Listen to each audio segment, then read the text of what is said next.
जय श्री कृष्णा। राधे राधे। श्री हरिदास। आप सभी को परम पावन रक्षाबंधन के त्यौहार की हार्दिक शुभकामना। आज हम रक्षाबंधन पर सुनी जाने वाली दो पौराणिक कहानी का श्रवण करेंगे। पहली भगवान श्री कृष्ण व द्रौपदी की, दूसरी बलि राजा व वामन अवतार भगवान विष्णु की। एक बार श्री कृष्ण भगवान के हाथ में चोट लग गई थी, तभी खून की धारा बह निकली। उसी समय द्रौपदी भी वहीं थी, तो द्रौपदी यह देख नहीं सकी। उसने तुरंत ही अपनी साड़ी का पल्लू फाड़ दिया और भगवान श्री कृष्ण के हाथ में बांध दिया। राखी के रूप में जैसे रक्षा सूत्र हाथ के ऊपर बांध दिया, खून बहना बंद हो गया। तब भगवान श्री कृष्ण इस रक्षा सूत्र का ऋण चुकाने के लिए जब दुशासन द्रौपदी का चीरहरण कर रहा था, तो भगवान श्री कृष्ण ने द्रौपदी का चीर बढ़ाया और इन बंधन का उपकार चुकाया, और वहीं से राखी बांधने की परंपरा शुरू हुई, अर्थात रक्षाबंधन का त्यौहार मनाना शुरू हुआ। बलि राजा की कहानी। एक बार बलि राजा पाताल लोक में पहुंच गया, तो बलि राजा ने यह महसूस किया कि भगवान को तो मेरे यहीं होना चाहिए।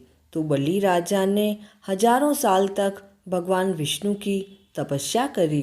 तब भगवान विष्णु प्रसन्न हो गए, तो भगवान को यह कहा कि भगवान, आप मुझे ऐसा वरदान दो कि आप दिन भर पूरे समय मेरे ही आँखों के सामने रहो। अब उसने इतनी बड़ी तपस्या की, तो भगवान को तो तथास्तु बोलना ही पड़ा।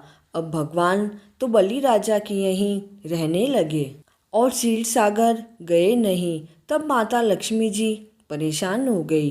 भगवान तो वरदान देने गए थे और अभी तक पधारे नहीं हैं, क्या चक्कर हुआ है, जाकर देखना चाहिए। तब माता लक्ष्मी ने नारद जी को बुलाकर कहा कि भगवान विष्णु तो वरदान देने के लिए गए और अभी तक आए नहीं, क्या हुआ है, जाकर पता लगाओ। तब नारद जी पता लगा कर आए और माता लक्ष्मी से कहने लगे कि बलि राजा ने तो वरदान में भगवान विष्णु को अपने यहीं रख लिया है। माता लक्ष्मी परेशान हुई, तो नारद जी ने उन्हें एक उपाय बताया कि माता, आप बलि राजा के पास जाओ और श्रावण महीने की पूर्णिमा पर रक्षा सूत्र बांध दो और बलि राजा को अपना भाई बना लो। माता लक्ष्मी ने ऐसा ही किया और अपने पति भगवान विष्णु को बलि राजा के घर से अपने घर लेकर आ गई। उसी दिन सावन महीने की पूर्णिमा की तिथि थी। इस तरह श्रावण मास की पूनम के दिन बहनें अपने भाइयों को राखी बांधने लगी। कहानी पूर्ण हुई। जय श्री कृष्णा।